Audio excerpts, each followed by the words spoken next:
रामयनंत अनंत गुणानी। भगवान के अनंत अवतार हैं। अवतारा ही आख्येया हरे सा सत्वनिधि द्वजे। रामचरित सत्य कोटि अपारा श्रुति सार दानवर नहीं पारा। भगवान के अनेकों चरित्र अनेकों अवतार हैं और सो आदिनपि संवस्यति नास्य पारम। आध्यात्म रामायण में मनोहर कांड में कहा है, वाल्मीकि ने सतीकोट रामायण रची जो ब्रह्मलोक चली गई। राम जन्म कर्म अनंत नामानि विष्णोर्नुवीर्य गणानां कतयो कतमो अहरति या पार्थिव अन्यापि कविविम इम ए में राजांसी। पृथ्वी के राजा गिने जा सकते हैं परंतु भगवान के गुणों की गिनती नहीं हो सकती है। राम कृष्ण के जन्म कर्म अनंत नामानि। मुचकुंद का प्रश्न, कितने जन्म कर्म गोत्र हैं?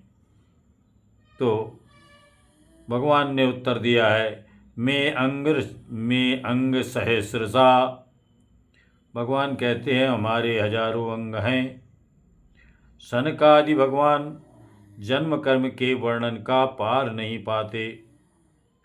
भवसागर चय पार जो पावा राम कथा ताकय दृढ़ नावा। संसार के से जो पार जाना चाहता है उसके लिए मजबूत नाव का काम भगवान की कथा श्रवण, भगवान के नाम जप, ये मजबूत नाव हैं, पार जाने के जहाज हैं, जिससे भव सिंध अपलवो दृष्टो हरिचर्या अनुवर्णनम। भव सिंधु संसारिक क्लेशों का जो सागर है उसमें पार करने के लिए भगवान की चर्चा, भगवान की कथा सुननी चाहिए। श्रवण सुखदे अरुमन अभिरामा। श्रवण सुखदे अरुमन अभिरामा। विषयी लोगों को भी भगवान की कथा श्रवण करने से मन प्रसन्न होता है और जीवन मुक्ति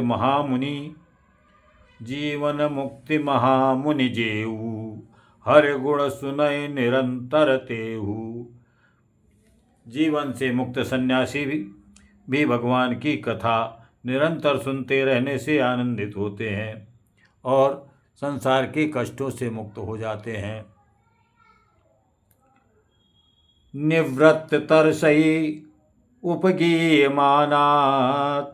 भव औषध मुमुक्षुओं की औषधि है जिससे तृष्णा दूर हो जाती है। तृष्णा रहित होकर, कामना रहित होकर भगवान के गीत गाते रहना चाहिए। भव औषधि है भगवान के गीत भव औषधि है। नाथ तवानन कथा सुधीरा। नाथ तवानन कथा सुधा रघुवीर। श्रवण पुटन मन जात करी नहीं अघात मत धीर। भगवान की कथा अमृत तुल्य है जिसको सुनने से मन बुद्धि चित्त जो है कभी थकता नहीं है, अघाता नहीं है। निगम कल्पतरोरी गलितम फलम सुखमुखात अमृत द्रव संयुतम। पिबत भागवत रसमालयम मुहुरो रसिका भुवभाविका। भगवान की कथा रस का पान करने के लिए रसिक जन और भावुक जन उसका निरंतर बार बार पान करते हैं, क्योंकि भगवान की कथा भागवत ऐसी है जो निगम कल्प तरोर गलितम फलम। वेदों का वेद रूपी कल्प वृक्ष का गला हुआ फल है, जिसमें सुखदेव महात्मा के मुख का अमृत द्रव से युक्त है।